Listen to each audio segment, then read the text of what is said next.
Finding courage within. The punch landed squarely on my shoulder, but it was the look in his eyes that hurt the most, a mix of disdain and power that had kept me silent for far too long. Every day felt like a battle I was losing, each encounter leaving me more broken. I'd always thought courage meant fearlessness, something I was sure I'd never possess. But that morning, as the sun crept over the horizon, painting my room in shades of hope, I decided enough was enough. I wasn't fearless, but I was tired of being afraid. The hallway was buzzing, a sea of faces that blurred together as I approached him. My heart pounded so loudly I was certain he could hear it, but backing down wasn't an option anymore. I stood my ground, every muscle in my body tense with anticipation. His smirk faded as I spoke, words spilling out like a dam finally breaking.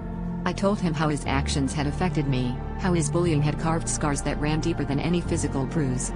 For the first time, I saw a flicker of uncertainty in his eyes, a crack in the armor of his arrogance.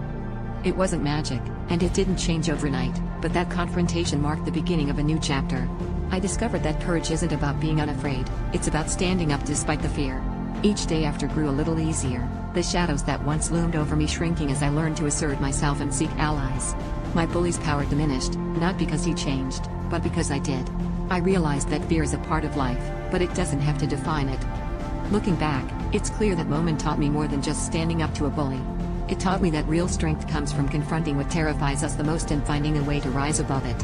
I found my voice, and with it, a new sense of self-worth that no one could take away. In the end, I didn't just triumph over my bully, I triumphed over my own doubts, learning that sometimes the greatest battles we fight are the ones within ourselves.